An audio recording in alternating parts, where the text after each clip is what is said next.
maju atau tidak maju, ya, maju atau mundur suatu bangsa itu bisa dijadikan satu parameter, ya. Di antaranya itu adalah geografis, kekayaan alam, kemampuan penduduk, ideologi, politik, ekonomi, sosial budaya, dan pertahanan keamanan. Nah itu ada istilah tesa, antitesa, sintesa tuh. Dulu era Orde Baru eksisinya demikian. Nah antitesanya, wah ternyata nggak bener nih, maka muncul reformasi.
Selamat siang, selamat datang di Social Politik Corner bersama saya, Sipa Sophia. Ini adalah salah satu program dari Laboratorium FISIP UIN Sunan Gunung Jati Bandung yang akan berbincang keilmuan bersama para dosen dari Fakultas Ilmu Sosial dan Politik. Dan kita akan memulainya bersama narasumber yang luar biasa, perdana juga nih di sini, yang mengawali karirnya dari tahun 2016 sebagai dosen tetap di Fakultas Ilmu Sosial dan Ilmu Politik jurusan Administrasi Publik. Beliau juga aktif menulis jurnal, kemudian telah menerbitkan 11 buku dan juga mendapatkan penghargaan Satya Lencana 20 tahun dari Presiden Republik Indonesia. Bersama kita Bapak Fajar Trisakti. Assalamualaikum Pak, gimana kabarnya? Waalaikumsalam. Sehat. Alhamdulillah, baik. Oke, terima kasih sudah meluangkan waktunya di Social Politik Corner yang harapannya perbincangan pada siang hari ini bisa memperluas cara pandang kita dan juga mempertajam cara berpikir kita. Luar biasa ya, sekarang udah memasuki bulan Mei dan bulan Mei ini menjadi bulan yang penuh akan catatan sejarah gitu. Bukan hanya tercatat sebagai Hari Buruh Nasional, tapi Hari Pendidikan Nasional, kemudian ada Hari Kebangkitan Nasional, dan yang tidak kalah penting ada peristiwa di tahun 1998 nih Pak. Peristiwa tersebut tumbangnya Orde Baru dan juga bergulirnya era reformasi ya Pak. Nah, bagaimana sih pandangan Bapak terhadap reformasi tersebut? Reformasi ya. Betul. Oke. Ada satu lagi tuh. Wah, bersejarah ya, tahun ini timnas kita masuk semifinal tuh. Wow, luar biasa. Ya, setelah ya, betul, tahun 56 ya, Olimpiade di Melbourne ya, itu pun kita hanya sampai perempat final tuh. Jadi mudah-mudahan kita berdoa bisa lolos ya. Amin, peringkat amin, 3 sehingga bisa tembus ke Olimpiade Paris tuh 2024. Amin, kita doakan yang terbaik ya Pak untuk timnas kita tercinta gitu. Baik, sebelum saya menjawab, tentu saya perlu mengucapkan selamat juga nih ya, kepada Laboratorium ya FISIP UIN Sunan Gunung Jati yang sudah berhasil melaksanakan salah satu programnya ya, podcast Social Politik Corner. Betul. Ya. Dan kehormatan saya bisa menjadi tamu pertama ya di dalam acara podcast ini.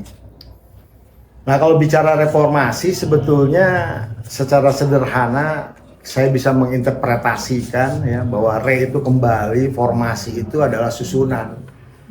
Jadi menyusun kembali ya, apa-apa yang sudah dilaksanakan atau dilakukan, apalagi di dalam kehidupan berbangsa dan bernegara. Ya. Saya coba merujuk kepada aspek kekuatan nasional. Ya. Di Indonesia dikenal dengan istilah konsep ketahanan nasional. Ya.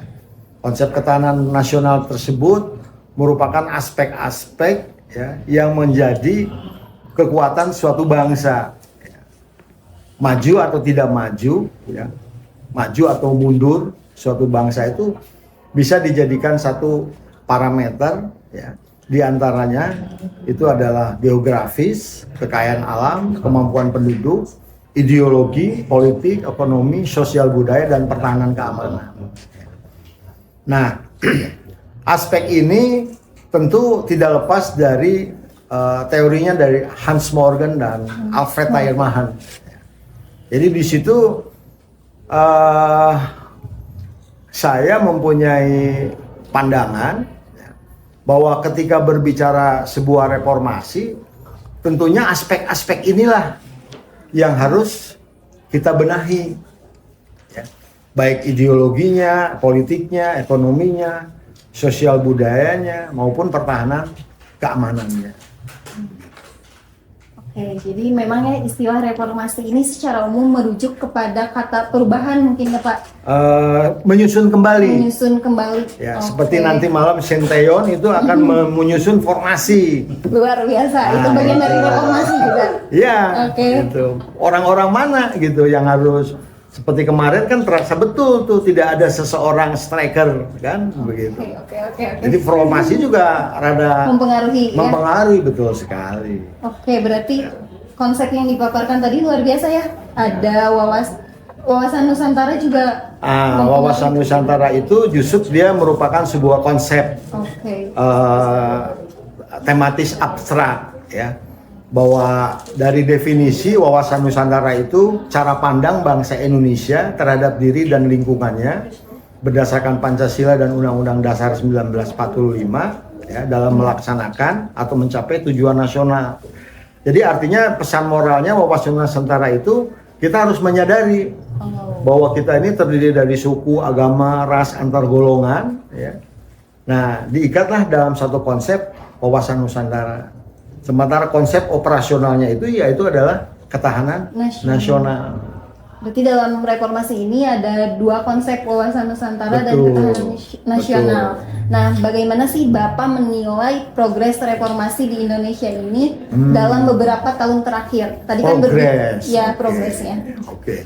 Nah, kalau berbicara progres tentu kita berbicara sebuah kinerja. Ya.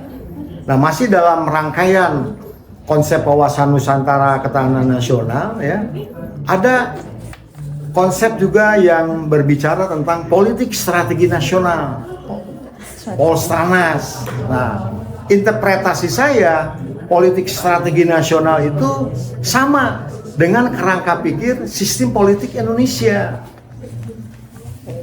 di mana berbicara tentang sistem politik itu tentu kita tidak bisa lepas dari apa yang namanya sistem itu adalah sub-sub-sistem yang saling terkait, terdiri dari beberapa unsur komponen yang harus berfungsi.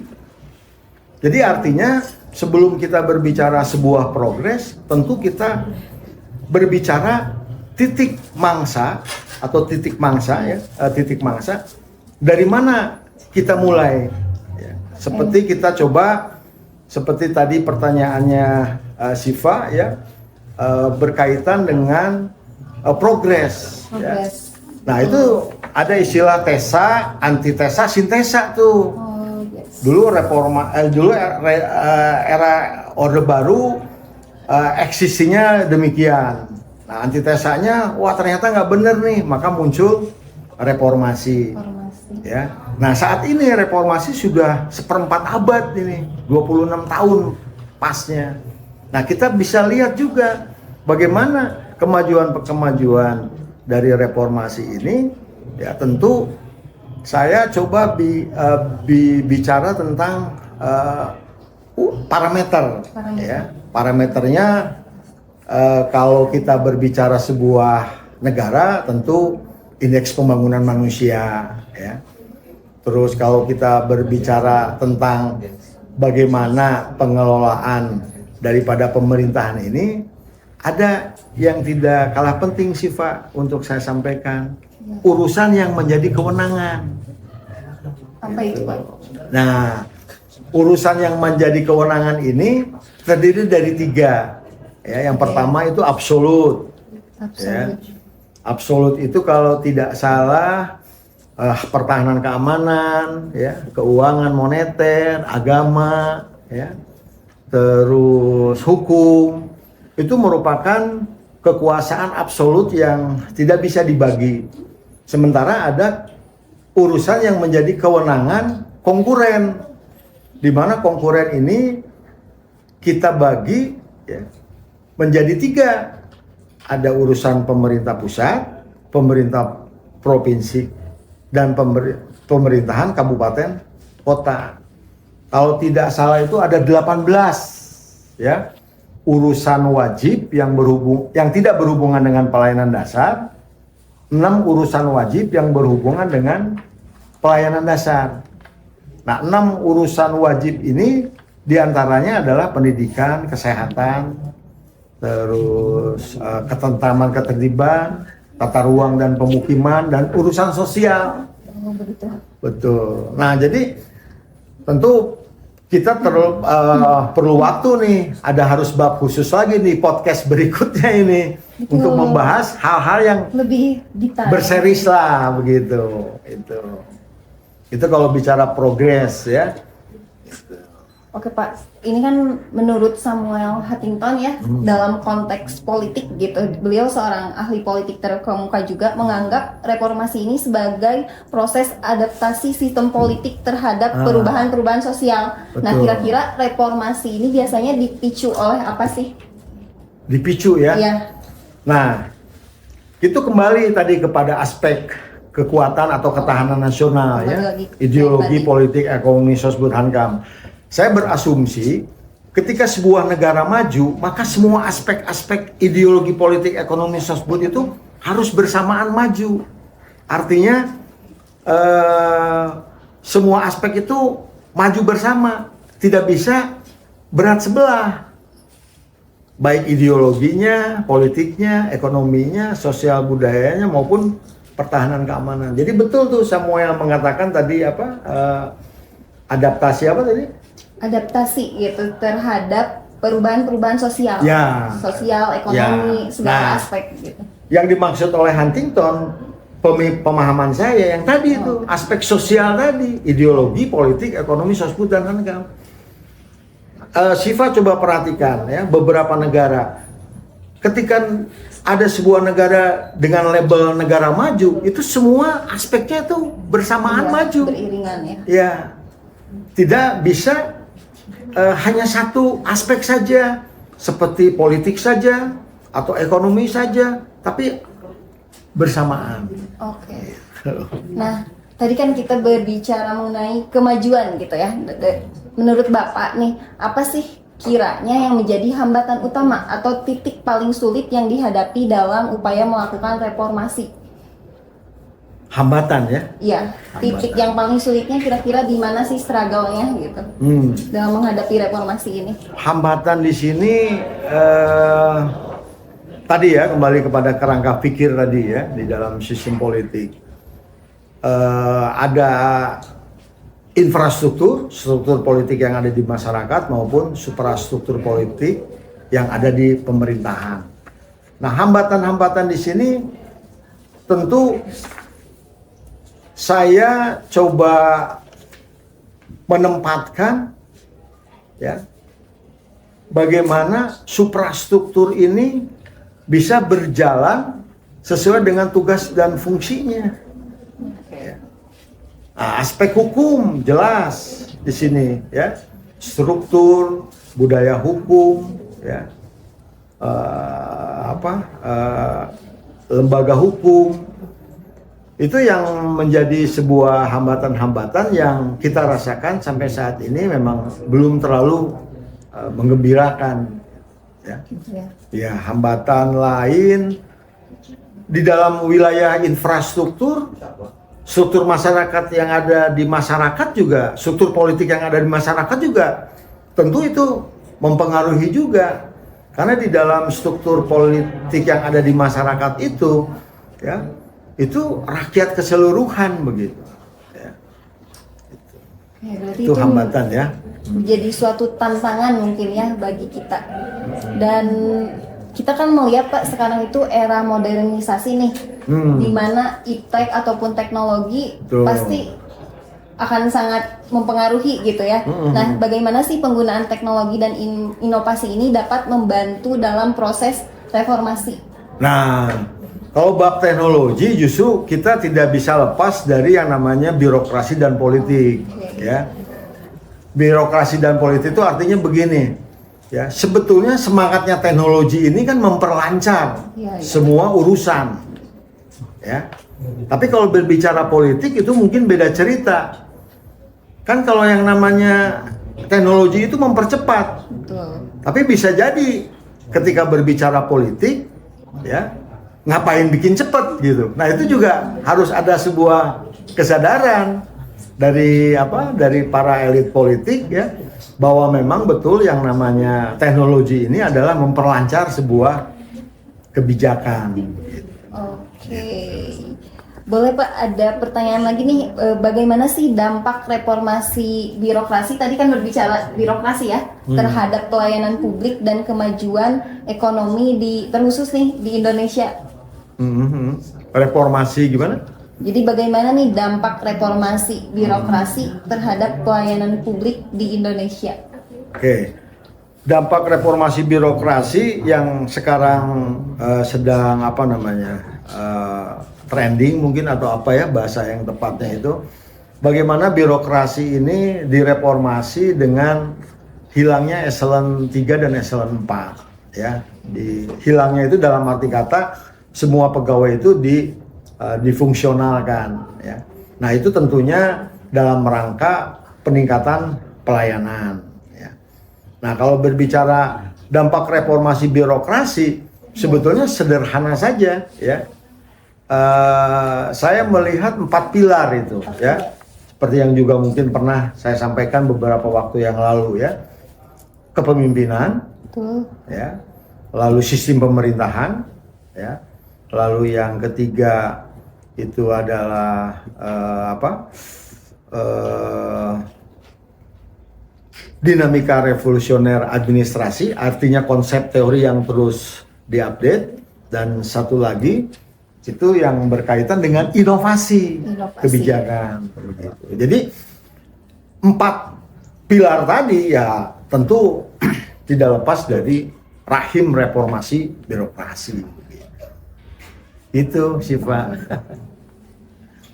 Nah, menurut Bapak bagaimana sih upaya pemerintah dalam meningkatkan akuntabilitas gitu dalam wajah birokrasi? Kalau berbicara akuntabilitas, ya, saya punya pokok pikiran, ya, bahwa akuntabilitas itu adalah sebuah pertanggungjawaban. Nah, timbul apa yang dipertanggungjawabkan? Ya, menurut pemahaman saya, yang dipertanggungjawabkan itu adalah dokumen rencana. Ya, dokumen rencana yang dipertanggungjawabkan. Ya. Nah, artinya bagaimana menyusun perencanaan, ya, hingga menjadi sebuah rencana dengan baik dan benar. Begitu. Itu berbicara akuntabilitas. Ya. Nah, bagaimana kinerja keuangan dan kinerja sebuah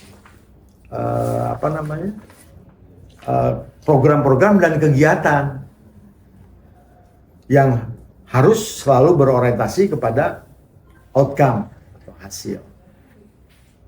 Itu bicara akuntabilitas, ya. Oke. Oke, luar biasa. Mungkin ya kita sudah berbincang mengenai reformasi, yang dimana reformasi bukan hanya perubahan politik, melainkan evolusi dari keseluruhan cara pandang kita terhadap terkhusus ya untuk di Indonesia ini. Nah, mungkin ada closing statement nggak Pak? Closing statement. Sebelum closing statement kita Minum Cheers dulu ini minuman terbaik. Alhamdulillah. Kuma-kuma Oke. closing statement ya. Closing statement dari Bapak nih. Ya. Ya sebelum saya closing tentu ada beberapa pokok pikiran ya. Selama reformasi ini yang kami rasakan atau yang saya rasakan, kebijakan tidak ajak. Kebijakan tidak ajak itu kalau pengamatan saya sejak 97 ada kecenderungan kebijakan itu menjadi siklus. Yang dulu hilang sekarang muncul lagi. Nah itu ya. Belum kebijakan yang gonta-ganti. Ya, itu. Terus penguatan yang seperti tadi saya katakan ya, reformasi hukum itu yang juga tidak kalah penting ya. Struktur hukum, substansi hukum ya, budaya hukum. Ini rasanya menjadi sebuah kebutuhan utama, rukun ya itu ya. Seperti contoh bisa saja kan hukuman korupsi yang dulu disebut maksimal 20 tahun, kenapa tidak diganti minimal 20 tahun? Nah itu kan serem tuh ya.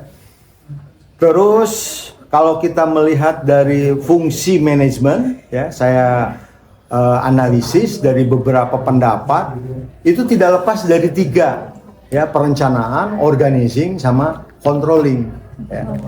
Nah ini sesuai dengan visi UIN ya, Wahyu Memandu Ilmu. Jadi di sini di dalam surat Al-Hasyr surat 59 ayat 18 jelas di sini ya, siapkan hari esok. Nah itu menurut pemahaman saya hari esok itu adalah bab perencanaan. Ya. Nah terus ketika berbicara surat Al-An'am 32 ya, bahwa hidup kita ini senda gurau gitu ya. Nah ini nyambung juga dengan teori sosiolog dramaturgi ya, itu dari Goffman gitu. Itu ya. Jadi satu sisi memang kita senda gurau, tapi satu sisi juga ya hari ini harus lebih baik dari hari kemarin. Besok. Ya. Nah, kalau berbicara sebuah kinerja, saya coba ingat itu Mourinho itu ya, Mourinho ya 2013 bawa tim Chelsea itu. Jadi dia bilang mengatakan gini, Indonesia ini tidak memiliki kemampuan yang spesial. Maka bermainlah ya dengan penuh semangat dan kebanggaan. Nah, itu. Ya jadi mudah-mudahan artinya kita ya sebagai warga negara Indonesia ya yang begitu amat sangat mencintai, tentunya berharap banyak, ingin sekali kan Indonesia ini maju, bukan hanya sekedar wacana ya. Jadi benar-benar Indonesia emas, bukan cemas. Nah itu mungkin. Demikian mungkin Siva. Itu closing statement yang luar biasa. Terima kasih Pak atas waktunya. Sampai Sama-sama. bertemu lagi di Sosial Politik Corner. Oke. Terima kasih.